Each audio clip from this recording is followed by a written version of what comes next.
कुणाला ओली तर कुणाला सुकी. तर आपल्याला कशी आवडते मोड आलेल्या मटकीची उसळ? कमेंट करून नक्की सांगा. आणि आपण माझा व्हिडिओ कुठल्या भागातून पाहत आहात? ग्रामीण भागातून पाहत आहात की शहरी भागातून? हे कमेंटमध्ये नक्की सांगा. आणि जयाज किचनमध्ये आपणा सर्वांचं खूप खूप स्वागत आहे.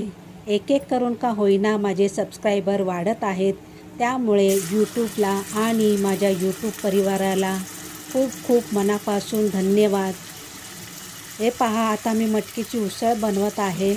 कढईमध्ये तेल टाकलेलं आहे. तेलामध्ये जिरं, हिंग, लसूण आणि कढीपत्त्याची फोडणी दिलेली आहे.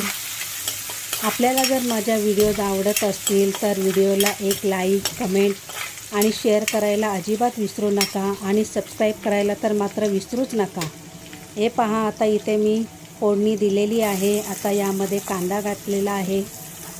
कांदा टाकल्यावर आपल्याला यामध्ये टोमॅटो तर टाकायचेच आहेत. आपण माझी रेसिपी पाहत राहा. आवडल्यास व्हिडिओला लाईक करा, शेअर करा आणि कमेंट करायला तर मात्र विसरू नका. हे पहा, इथे कांदा आपला गुलाबी रंगावर परतून झालेला आहे. आता त्यामध्ये टोमॅटो टाकणार आहे. हे पहा, टोमॅटो टाकले आहे. टोमॅटो टाकल्यावर आपल्याला आता मीठ टाकायचंच आहे. मीठ टाकल्यामुळे आपला कांदा आणि टोमॅटो मऊसर होतो, पटकन शिजला जातो.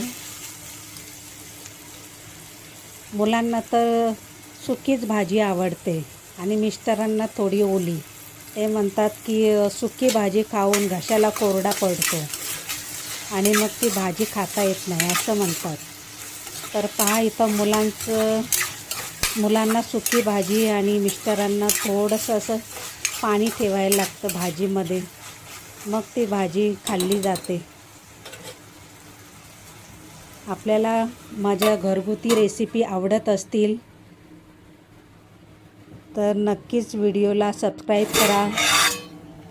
हे पहा, इथे आता कांदा टोमॅटो आपला मऊसर शिजलेला आहे.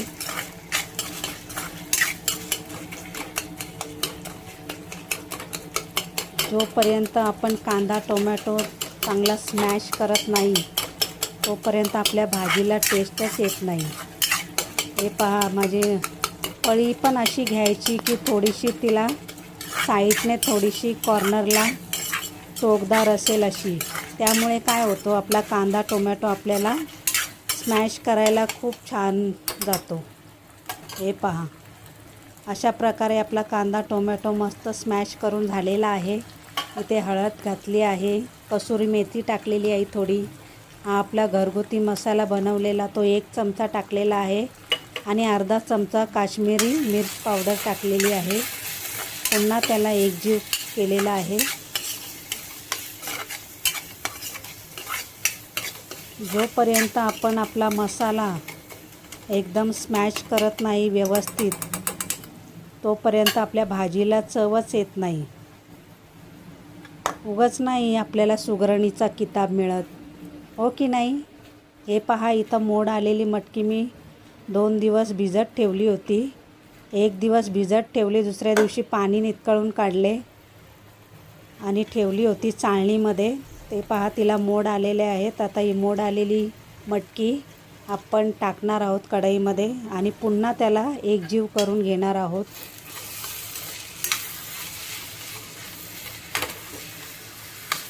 हे पहा,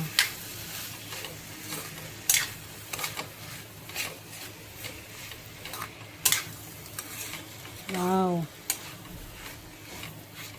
छानच.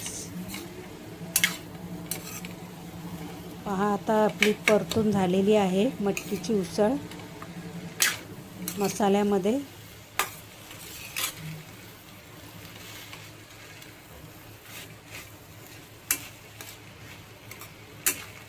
वाव, काय कलर आलेला आहे, नाईस. आता यामध्ये 1 ग्लास मी कोमट पाणी केलेलं होतं. 1 ग्लास कोमट पाणी आता त्यामध्ये टाकणार आहे.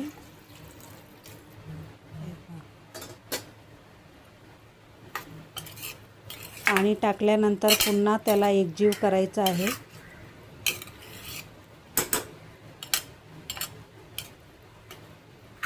कढईच्या कोपऱ्यावर थोडासा कांदा राहिला होता, तो पण मी काढून घेतलेला आहे. आता त्यावर झाकण ठेवायचं आहे आपल्याला.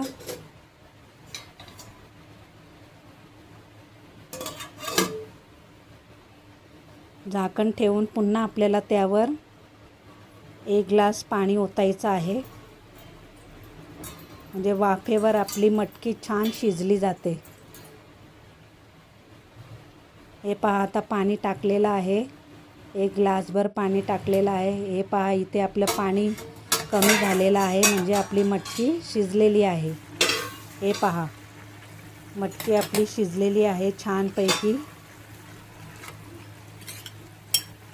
अशी थोडंसं आपल्याला म्हणतात ना, भाजीला थोडंसं असं पाणी पाहिजे, तसं असं पाणी थोडंसं ठेवलं आहे.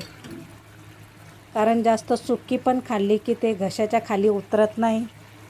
आणि हे बघा, आता मिरची टाकलेली आहे, बारीक चिरलेली हिरवी मिरची.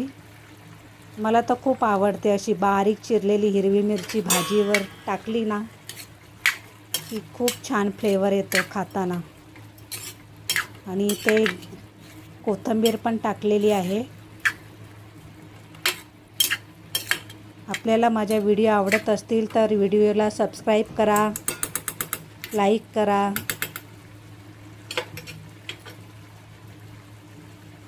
धन्यवाद. आपण माझ्या रेसिपी इथपर्यंत पाहिल्या त्याबद्दल मी आपली खूप खूप आभारी आहे. थँक्यू.